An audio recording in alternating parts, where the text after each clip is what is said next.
by your word and spirit. Help us to hear, know, and live the gospel so that we might proclaim in word and deed the good news that you offer us this day. A message of peace to the whole community and love with faith through Christ our Lord.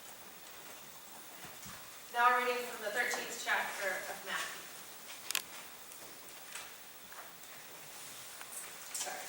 The 14th chapter of Matthew. Now when Jesus heard this, he withdrew from there in a boat to a deserted place by himself. But when the crowds heard it, they followed him on foot from the towns. When he went ashore, he saw a great crowd, and he had compassion for them and cured their sick.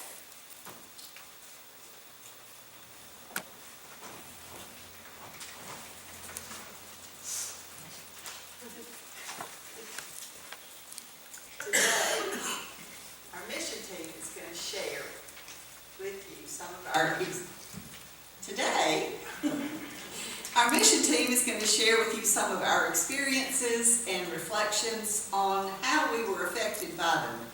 Some of us are old hands who've been several times on mission trips. Some of us participated for the first time. Each of us chose what we want to share with you, and we hope you'll be touched and maybe inspired.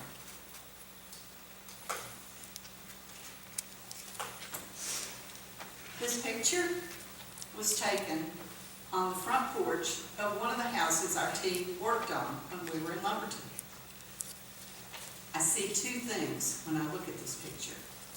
First, I see devastation. A family's piano destroyed, their Bibles soaked by water, pages stuck together so they can't even be turned. But second, I see hope. This sign says, volunteers from the United Methodist Church are here to help this family fix their house back into their home so they can get their life back. All is not lost. Their lives will surely never be the same as they were before the storm came, but they will have their home again, good as new, because people who don't even know their names care enough to go there and lift their hands and their hearts to help. We each chose a word to be our theme for our talk this morning. I chose the word compassion, but what I want to tell you about is volunteers. The storm that caused all this devastation happened on October 9th of 2016. That's almost 2 years ago now. And for most people, this event is long forgotten. Most people assume everything was fixed and people were back in their homes long ago. Last summer, when we went on our mission trip, Jeff and Ann, the United Methodist Disaster Relief Response Team leaders, that's a mouthful, in Lumberton, told us there were 40 to 50 homes on their list for repair and many more waiting that had not even made it onto the list yet. This year, Jeff told me there are still at least 40 more houses on the list. But we know that they're not all the same houses as last year, because Jeff and Ann also told us of the hundreds of volunteers who have come and are still coming and going, giving a day, a week, a month, to do the needed repairs. How many hands have been involved in repairing one house? How many hours of volunteer labor are needed to get one family back in their home? How many more has it taken to repair 40 homes? How many more will it take? Using volunteer labor, some with construction skills, many without skills, but with a willingness to learn on site so they can help. As proud as I am of us as Methodists, it's not just Methodists who are working there. Across the street from this house where we were installing insulation in the walls, there's a church. It was damaged too. And people were there working. There was a sign, much like this one, in the churchyard saying that this work was being done by volunteers from the Baptist church.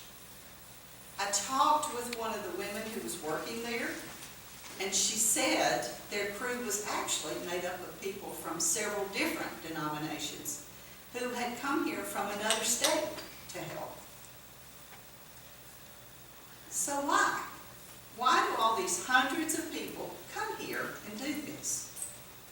What do they get from offering up themselves for someone less fortunate? The scripture reading said, Christ showed compassion for the people. And if we're to follow Christ, we must show compassion as well. To me, compassion means looking out, looking beyond myself, recognizing someone else's pain, and making a conscious choice to do something to help end that pain. When devastation is so big, like this storm, that it's still affecting people's lives almost 2 years later, it's easy to get overwhelmed and say, what can I do? I'm only one person. What we saw in action is that there is something I can do that will help a little. And that when we pull together and work as a team, we can do a lot. We can have a part in changing lives. We can make a difference.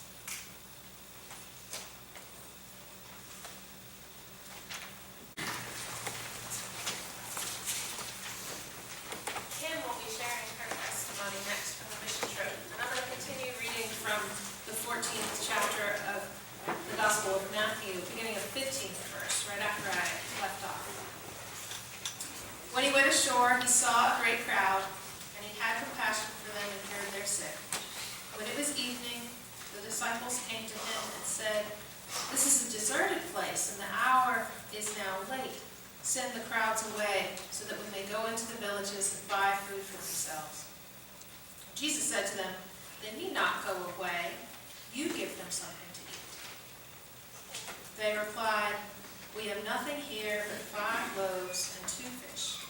And he said, "Bring them here to me." Then he ordered the crowds to sit down on the grass. Taking the 5 loaves and the 2 fish, he looked up to heaven, blessed and broke the loaves, gave them to the disciples. The disciples gave them to the crowds, and all ate and were filled.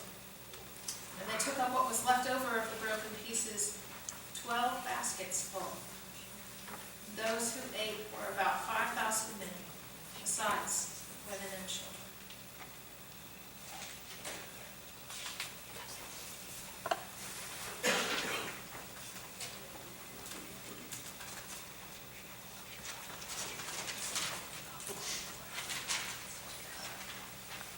Good morning. I'm sorry mine is so long, but it's just a story.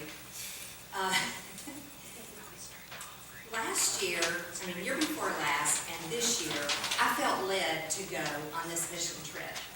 Last year I worked, and I didn't really feel like I missed out on that much. I might have been in Paris or Dublin or somewhere like that, but actually, I really did miss out on a lot. And it was the experience that I felt year before last and this year when I was there. I don't feel like I worked as hard as some of the other people that went because they were in the hot house with no air conditioning, doing insulation that prickles your skin and slaving so hard. And Allison and I got the inside job of organizing a 4-room nursery for about 4 toddlers. And I told Christy that that wasn't my forte because I don't organize very well. And they wanted us to get rid of a lot of stuff. And you know, I don't get rid of stuff. Christy was putting stuff in the trash and I was taking it out. And she was like, "Don't you go through that trash." But there are always lots of treasures in the trash.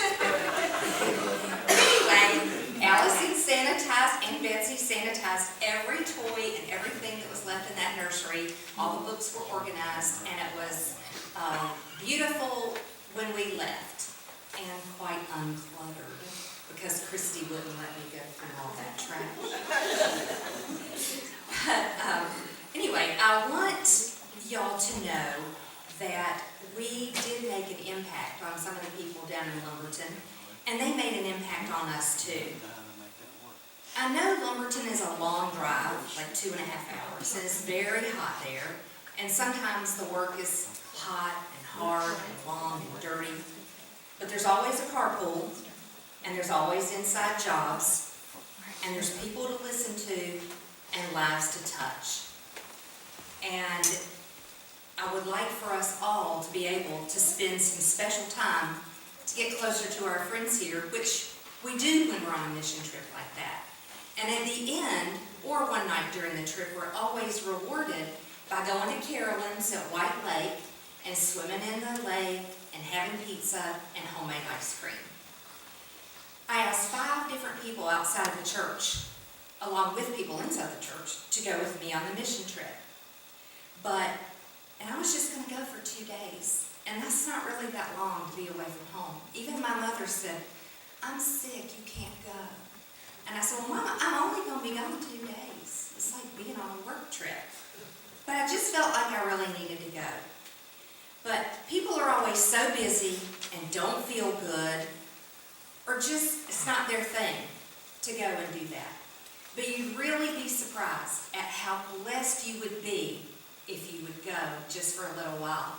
Not necessarily to do the work, but to talk to the people and to share your love and compassion with them. Because the 2 times that I've been, I have been more touched by relationships and the people that I met. Year before last, it was Wendy Harden, who had lost 2 of her brothers tragically. And then this year, by Amanda, a girl that I'm going to tell you about in a few minutes. And it can help us to be so thankful for all the blessings that we have in our lives. Do you remember when you were a child and how excitedly you anticipated Christmas and the surprises you may get from your parents or perhaps Santa Claus?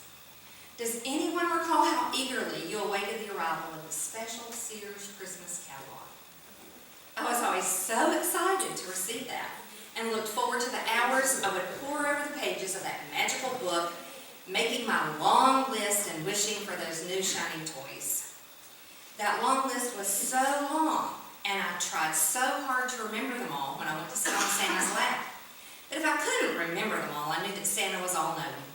And some of us may even have torn a page out of that magical book and carried it around with us, knowing that it was our dearest wish. Nowadays, we all have so much, well, most people do, and we don't really pine for anything, so that the excitement and hoping and dreaming and wishing for that special something is a feeling that many people no longer have, or maybe have never experienced. Well, in Lumberton on this mission trip, I was so reminded of this longing and wishing and hoping and dreaming and anticipation.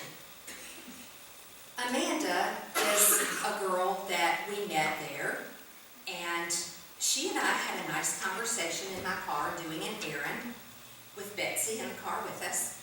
She's 36 years old and has 4 children, ages 4 to 10. She was diagnosed with ovarian cancer at the age of 16. And you know, I have a soft spot for people with ovarian cancer. She's now going through her 3rd reoccurrence and chemotherapy. She was saddened that they had to remove her uterus, the last reoccurrence, in her early 30s. Her grandmother was diagnosed with ovarian cancer at the same time as her 2nd reoccurrence. So they prayed together and took chemotherapy together. But Grandma, whom she was really close to, passed away with the battle of cancer. Amanda also lost both of her parents 1 month before the hurricane destroyed her home. And that was very traumatic for a young mother to handle alone. With the hurricane, a huge tree fell on her house. And that was followed by 2 house fires due to the wiring problems that occurred when the tree fell on her house and all the rain came in. Many of her belongings were totally destroyed. The stove, among other things in the home, just melted into the floor during the fires. Her home needed extensive renovation, and she had to wait her turn for someone to evaluate and assist her with repairs, all the while continuing to live in that home with her 4 children. They lived in the home with difficulty throughout this long process of repairs and inconveniences for the last 2 years, but being thankful that at least they still had a home. Our mission team was fortunate enough to be in Lumberton at the end of her home repair, and Christy and Mary Rachel went to a housewarming party for Amanda. Her home was beautiful, but not fully furnished. And the liaison was asked how we could best spend some mission funds to be most helpful to someone, and Anne had just the answer. The relief organization is not allowed to buy furniture for the homes of repairs, so we had our answer.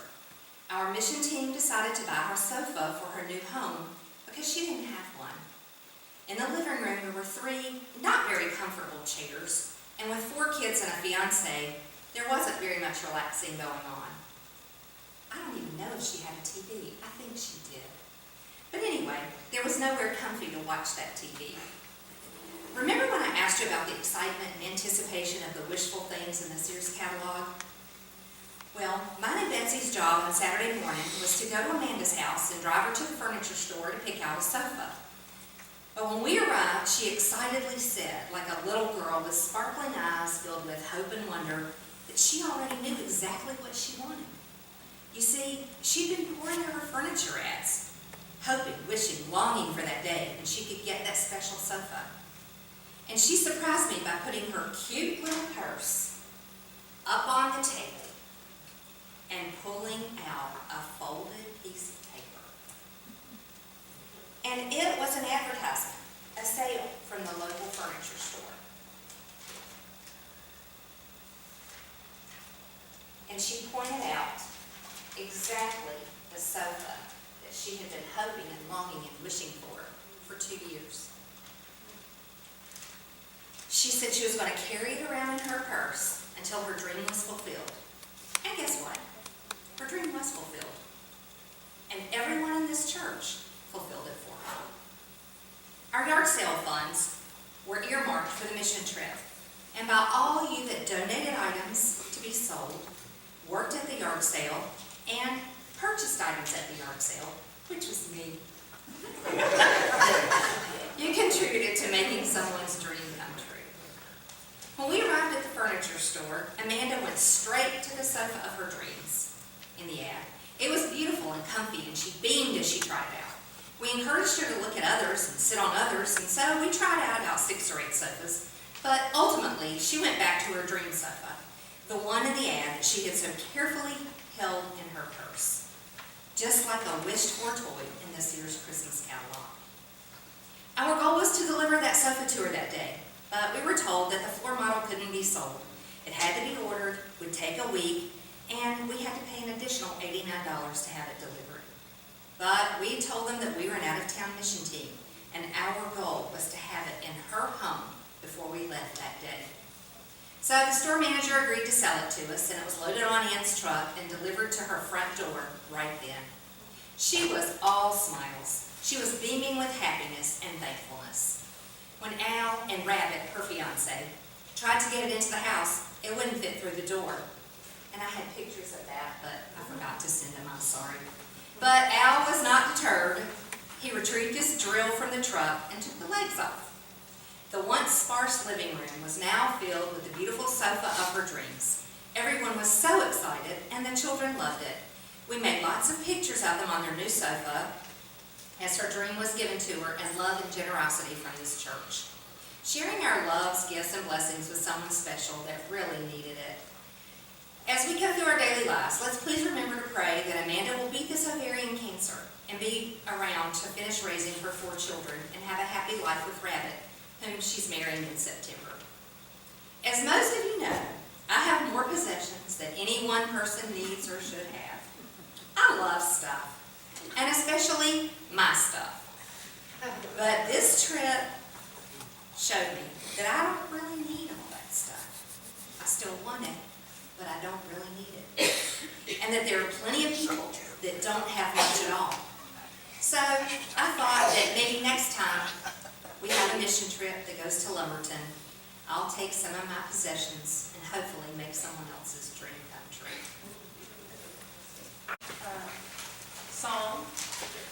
which is a psalm on the greatness and goodness of God. Beginning of verse 10, the psalm reads, "All your works shall give thanks to you, O Lord, and all your faithful shall bless you.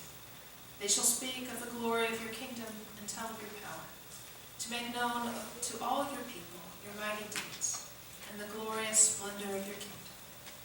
Your kingdom is an everlasting kingdom, and your dominion endures through all generations." Betsy Chambly is going to share, but are you going to have Al read it, or are you going to read it yourself? We go with all the. Okay, Al's going to come with Betsy.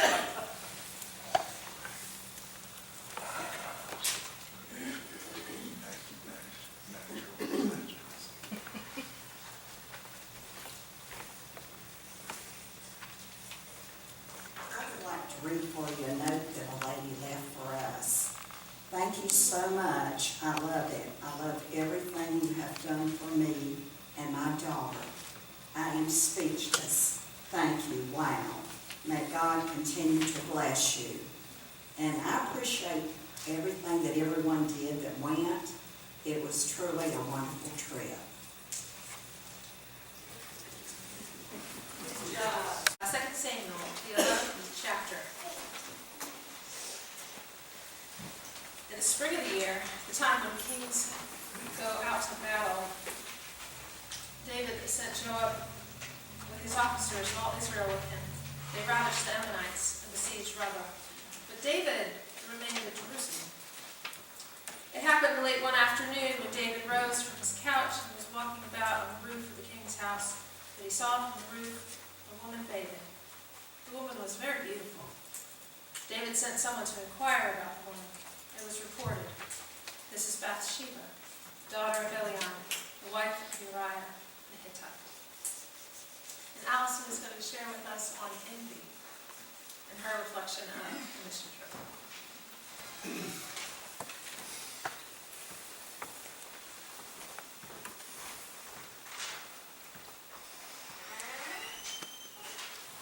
One page.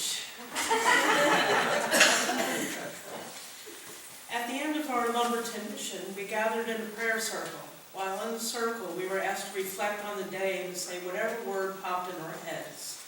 Now, coming from a beautiful day delivering much-needed gifts to an adorable family, most of the words from the group were something like compassion and kindness.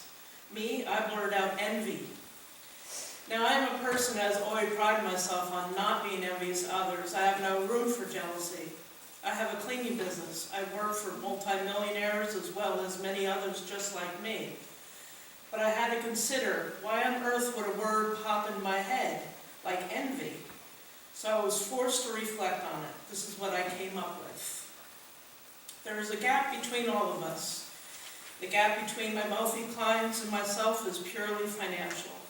I get along with all of them. I've never had a tantrum in how much they have because I know how hard they worked most of their lives to reach where they are now. Why should I be jealous? They helped me get to where I am today. You may have noticed the words envy and jealousy are mentioned. I looked up both the words, and to my surprise, they are not synonymous. They actually have almost opposite definitions. Envy is when you want a possession that you don't have. Jealousy is you want to keep what you have, but you can't. These two separate quotes are by the same man, Lope de Vega, on those two emotions. Jealousy. There is no greater joy or glory than love, nor any greater punishment than jealousy. Envy. With a few flowers in my garden, a handful of pictures and some books, I live without envy. Which brings us back to Amanda. This ministry has helped her and her family get back on their feet. Am I any different than her? I think not. Like my clients, she was sweet as she could be. The only difference between them is purely financial. Amanda confided to me that she had to break ties with her old friends because they were a bad influence on her, and that she missed one of her dearest friends deeply. But she also had firmly decided that her family, especially her children, deserve a chance to have a good life. and with the help of a lot of people, which includes all of us in this chapel, she now has a very nice home and a strong fighting chance to make something of herself and guide her kids with prayer. I found that I admire Amanda as much as I admire the wealthy. This quote is by Harold Coffings. Envy is the art of counting another fellow's blessings instead of counting your own. Don't we all do that at times? I would like to close with the great Maya Angelou. The quote doesn't have anything to do with envy or jealousy. It's just a reminder to all of us how great we are and how amazing she was. My grandmother took me to church every Sunday, and I mean all day long and into the night. Then Monday evening was the missionary meeting. Tuesday evening was designated for the usher board meetings. Wednesday evenings was dedicated to prayer.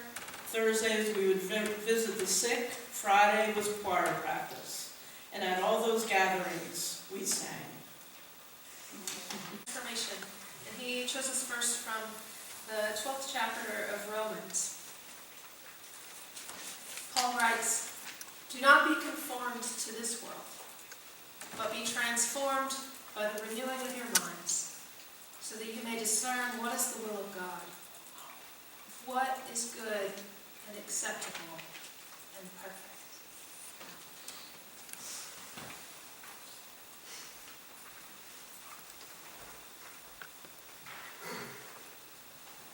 Three pages, big print.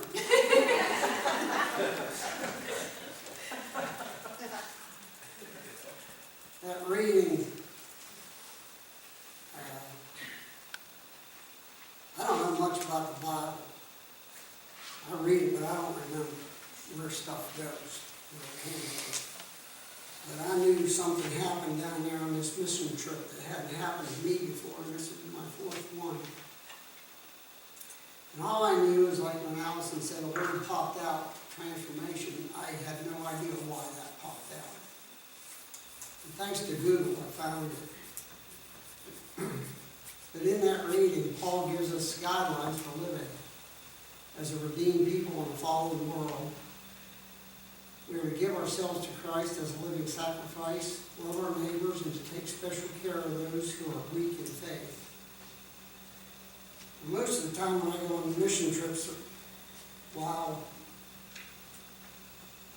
the astute get involved with the person that we're working for or with, I'm busy unloading the truck, thinking of the job assignment, figuring out who's going to do what and how we're going to get it done on time.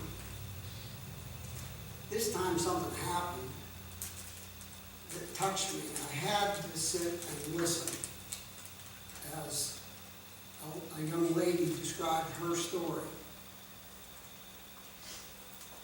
Now, I got ahead of myself, but the relief efforts in Lumberton, they're transforming neighborhoods one at a time, and they're transforming people's minds one person at a time. And through all the mission folks that go down there, we hope to restore the trust, faith, and hope as we enter their homes and hear their stories. This year's assignment, our first assignment, took us to Mrs. Blackman's house, where her daughter lived with her. And it was damaged by the flood, but not nearly as severe as some of the others. The water hadn't gotten as high in their house, about the only difference. But as Candy told her story, I just had to stop and quit making noise and sit down and listen. She told her story, and as she talked, what caught my eyes and my heart was, it was as if she was living that story from 2 years ago. As if she was standing in 3 feet of water when she told us. She'd talk a little bit and then she'd stop. And she would just repeat over and over. It was horrible, just horrible. Then she'd continue. She said that her mom didn't want to leave the house that night. But but the water kept rising. And she told us how sad her mom was when the water started rising so high that it got over the tires of her car. And the windshield wipers came on. Automatic due to a short, we suppose. And then the headlights came on. About that time, Candy noticed that water was coming up through the floor in the back rooms of the house. And so Mom finally decided it was time to go. And as they headed out, wading through the water, the horn went off in the car. And then it died, just like Mom thought it would. And she said how sad it was, how horrible, just horrible. She had lost contact with her dad for about 3 days. Her mom and dad had separated sometime before. And he was living in town, which was probably even worse hit than where they were. And she had no idea where he was or if he got out. But after three days, he finally got in touch with him, and he got out okay, and everything was all right. Candy also shared that she remembered a mother that had to leave her 3 children on the roof of the house. And she waded out in chest-deep water seeking help. She said it was horrible, just horrible. I felt her fear, her despair, her uncertainty, and the loss as she told her story. When they did return, they lived in the house, but the conditions were not that good. They had to cook on a grill. And the neighborhood store was selling charcoal, 5-pound bags for $15. Mrs. Blackman received FEMA assistance to repair the damage. Some contractors came and did good work. Others were not so proud of their work. They cut corners. Still others took the down payment and never came back. It was horrible, just horrible. Then the Methodist Disaster Relief Team reached out and offered to assist with finishing the home's lower level. Several teams worked on the house before we arrived. We were the finishers. It's a place we hadn't been before on our trips. Candy would leave a key at the home on a hook in the carport and let complete strangers, us, come and go throughout the day as her and her mom worked. She had trust and faith in us. We patched, we painted, we installed baseboards, and we did a little electrical repair. We were on that house like ants on a cookie. We arrived midday Wednesday and finished the house late Friday afternoon. Candy's fear and despair was replaced with faith, hope, and joy. Her statement, it was horrible, just horrible, was replaced with thank you, Jesus. Thank you, thank you, thank you. I heard that many times. It was a good way to leave. The last time I saw Candy, she had a wide smile on her face and appeared to be at peace. She hugged us and thanked Jesus one more time. I don't think it's ironic that book we're reading, that Christy picked, Tattoos on the Heart, was being read at the same time we were on a mission trip. The author, Gregory Boyle, writes in his book, Tattoos on the Heart, I just want to lean into the challenge of intractable problems with a tender heart as I can locate, knowing that there is divine ingenuity here, the slow work of God that gets done if we're faithful. What I learned on this trip is the most effective way of restoring faith and hope in the families affected by the flood is to interact with them in their home and in your neighborhood, not just send money. Seeing the needs of the victims and hearing their story firsthand, working in their homes and performing the slow works of God will transform their minds and our minds as we work together. If we remain faithful and lean into the challenge with a tender heart, we can slowly restore Lumberton, one home at a time. So I invite you, each and every one of you, to join us next year on a mission trip as we perform this work of